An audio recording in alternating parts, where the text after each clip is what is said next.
स्त्रियों को बाल किस दिन धोने चाहिए और किस दिन नहीं धोने चाहिए। नमस्कार दोस्तों, स्वागत है आपका अपने चैनल वास्तु धन संपदा में।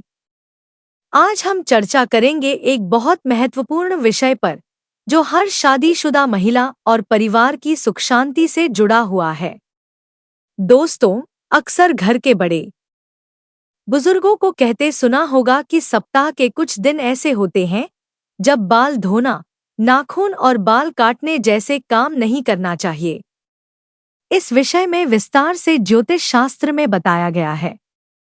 आइए जानते हैं कि ज्योतिष शास्त्र के अनुसार किस दिन बाल धोने से जीवन पर किस प्रकार का असर पड़ सकता है। हिंदू धर्म में नाखून काटने, बाल धोने जैसे कार्यों को करने के लिए कुछ शुभ दिन बताए गए हैं। विवाहित महिलाओं के मामले में नियम अलग अलग है। कुंवारी लड़कियों और सुहागन महिलाओं के लिए बाल धोने के शुभ दिन अलग अलग बताए गए हैं। ऐसा माना जाता है कि ज्योतिष शास्त्र में बताए गए इन नियमों से जो महिला अपने बाल धोती है, उनके सौंदर्य में बढ़ोतरी तो होती ही है, साथ ही घर की आर्थिक स्थिति भी सुधरती है। इसके विपरीत यदि गलत दिन में बाल धोया जाए तो जीवन में नकारात्मकता बढ़ सकती है और आप पर मुसीबत आ सकती है। धर्मशास्त्रों के अनुसार शादीशुदा महिलाओं को हर दिन बाल धोने से पहले विशेष बातों का ध्यान रखना चाहिए। वीडियो को अंत तक जरूर देखें और कमेंट्स में लिखें जय मां लक्ष्मी, ताकि मां लक्ष्मी आप पर अपनी कृपा बनाए रखें। 1. सोमवार।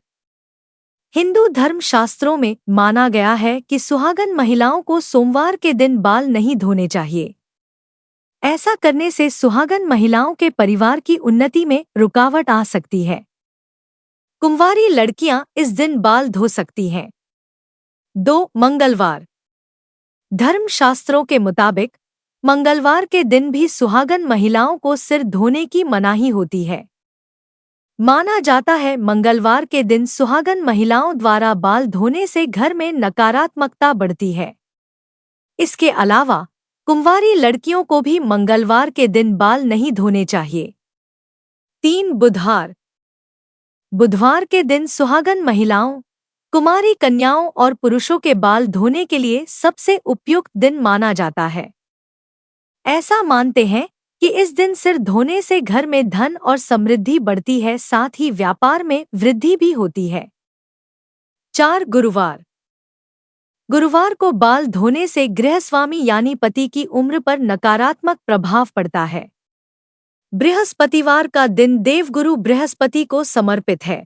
यह दिन विशेष रूप से पूजा और व्रत के लिए शुभ माना जाता है। बाल धोने, कपड़े धोने या घर में सफाई जैसे काम इस दिन वर्जित हैं। यदि कोई महिला ऐसा करती है तो घर की समृद्धि बाधित हो सकती है। माना जाता है कि गुरुवार के दिन किसी को भी बाल नहीं धोना चाहिए। मान्यता है इस दिन बाल धोने से उम्र कम होती है, आर्थिक तंगी झेलनी पड़ती है और धन हानि के योग भी बनते हैं। 5. शुक्रवार। धार्मिक मान्यताओं के अनुसार शुक्रवार के दिन बाल धोना सबसे ज्यादा शुभ माना गया है। ऐसा मानते हैं कि शुक्रवार के दिन बाल धोने से माता लक्ष्मी और शुक्र देव की कृपा प्राप्त होती है। इसके अलावा पैसे मिलने की संभावनाएं बढ़ सकती हैं। शुक्रवार का दिन मां लक्ष्मी को समर्पित है।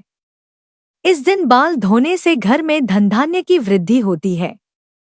जो महिलाएं शुक्रवार को बाल धोती हैं, उनके जीवन में सुख समृद्धि बढ़ती है।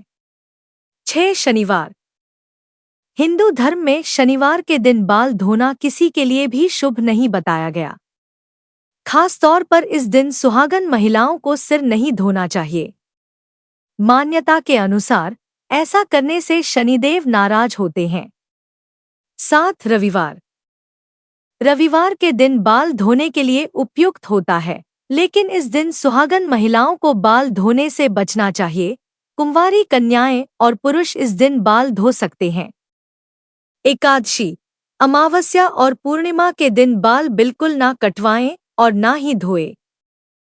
अक्सर लोग इन दिनों व्रत करते हैं और दिन की शुरुआत में नहाते समय बाल धो लेते हैं और पूजा पाठ करते हैं, लेकिन इन तीनों पर बालों को ना धोएं। व्रत रखने से एक दिन पहले ही बालों को साफ कर लें, लेकिन आप अगर व्रत वाले दिन बाल धोना चाहती हैं या जरूरी हो तो कच्चे दूध को पानी में मिलकर सिर धो लें। हिंदू मान्यता के अनुसार यदि किसी महिला का मासिक धर्म या फिर कहें पीरियड 3 दिन बाद खत्म हो जाता है तो उसे चौथे दिन, और यदि 5वें या फिर 6वें दिन खत्म होता है तो उसे 8वें दिन अपने बाल को धोना चाहिए। लेकिन यदि उसे किसी कारणवश अपने बाल धोने ही पड़ जाएं, तो उसे बाल धोने वाले पानी में 1 चम्मच सेंधा नमक डालकर उसे धुलने के लिए प्रयोग में लाना चाहिए।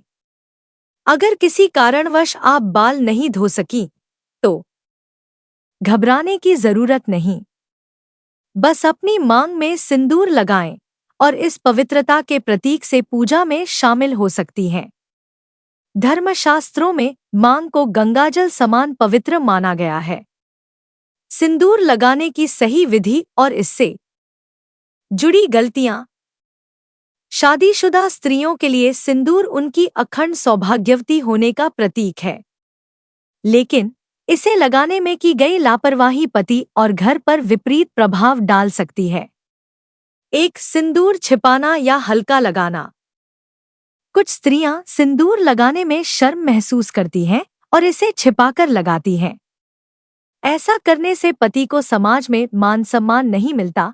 हमेशा पूरी मांग भरकर सिंदूर लगाएं। 2 लंबा सिंदूर लगाना। लंबा सिंदूर लगाने से पति की प्रतिष्ठा और कार्यक्षमता में वृद्धि होती है। यह समृद्धि का प्रतीक है।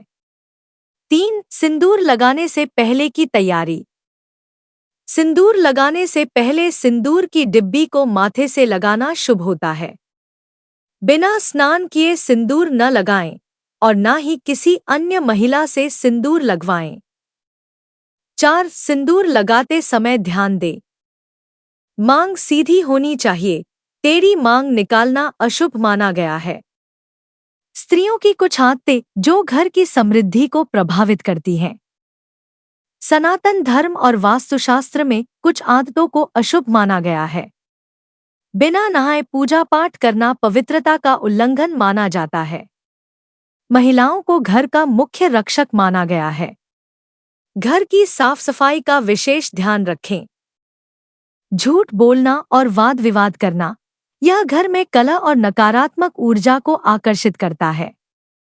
पूजा घर में वस्त्र सुखाना, इससे घर की सकारात्मकता कम होती है। मां लक्ष्मी को प्रसन्न करने के उपाय। घर की महिलाओं का सम्मान करें। शुक्रवार को मां लक्ष्मी की पूजा करें और सफेद रंग का प्रसाद चढ़ाएं। पूजा में महिलाओं को लाल साड़ी और सिंदूर का दान करें। गाय को गुड़ और आटे की लोई खिलाएं। स्त्रियों द्वारा की जाने वाली गलतियां जो घर की समृद्धि को प्रभावित करती हैं। 1 झाड़ू पोंछा लगाने का सही समय। सनातन धर्म के अनुसार घर की सफाई हमेशा सूर्योदय से पहले करनी चाहिए। यदि आप सूर्य उदय के बाद झाड़ू पोंछा करती हैं तो यह घर में दरिद्रता और नकारात्मक ऊर्जा को आकर्षित करता है। खास तौर पर झाड़ू को डोट अनादर से रखना या पैर से ठोकर मारना बेहद अशुभ माना गया है। 2 बालों में कंघी करने का समय। वास्तुशास्त्र कहता है कि सूर्य उदय के बाद और शाम के समय बालों में कंघी करने से बचना चाहिए। ऐसा करने से घर की स्त्रियां मां लक्ष्मी की कृपा से वंचित हो सकती हैं। 3 स्नान के बाद रसोई में प्रवेश करें। रसोई घर को अत्यंत पवित्र स्थान माना गया है। स्त्रियों को बिना स्नान किए रसोई में प्रवेश नहीं करना चाहिए। स्नान के बाद रसोई में प्रवेश करने से घर में सकारात्मक ऊर्जा और समृद्धि बनी रहती है। 4 स्नान के बाद पूजा और प्रार्थना। सफाई और स्नान के बाद स्त्रियों को भगवान की प्रार्थना करनी चाहिए और माता लक्ष्मी को प्रसाद चढ़ाना चाहिए। यदि आप बिना प्रसाद चढ़ाए कुछ खा लेती हैं तो यह मां लक्ष्मी को रुष्ट कर सकता है। 5 गुस्सा और नकारात्मकता से बचें। जिस घर की स्त्रियां हमेशा क्रोधित रहती हैं, वहां पर मां लक्ष्मी का वास नहीं होता। शांत और सकारात्मक रहना न केवल आपके परिवार के लिए लाभकारी है, बल्कि यह घर में सुख शांति भी बनाए रखता है। 6. झूठे बर्तनों का रखरखाव। रात को सोने से पहले रसोई के सभी बर्तन साफ कर लेना चाहिए। झूठे तवे और कढ़ाई को रात भर किचन में छोड़ना घर में दरिद्रता और समस्याओं को बुलावा देता है। शादीशुदा स्त्रियों को कभी भी अपनी सिंदूरदानी किसी और को दान नहीं देनी चाहिए, यह अशुभ माना जाता है। सिंदूर को हमेशा अकेले में लगाएं या फिर सिर पर पल्लू डालकर लगाएं। इससे बुरी नजर से बचाव होता है और आपकी शादीशुदा जिंदगी में सुख शांति बनी रहती है। अपने हाथ की चूड़ियां, पायल, बिछिया या माथे की बिंदी कभी किसी को दान या साझा न करें। ऐसा करने से आपके पति के स्वास्थ्य और जीवन पर नकारात्मक प्रभाव पड़ सकता है। मां लक्ष्मी की कृपा पाने के उपाय। रोज सुबह सूर्योदय से पहले घर की सफाई करें। किचन को साफ रखें और झूठे बर्तन रात भर न छोड़ें। घर की स्त्रियां सकारात्मक रहें और गुस्से से बचें। माता लक्ष्मी की पूजा के बाद उन्हें प्रसाद चढ़ाएं। शुक्रवार को मां लक्ष्मी की विशेष पूजा करें। अगर आपको यह जानकारी उपयोगी लगी हो तो इसे अपने दोस्तों और परिवार के साथ साझा करें। हमारे चैनल को सब्सक्राइब करें और बेल आइकॉन जरूर दबाएं ताकि हमारी हर नई जानकारी आप तक सबसे पहले पहुंचे। तब तक के लिए अपना ख्याल रखें। जय मां लक्ष्मी।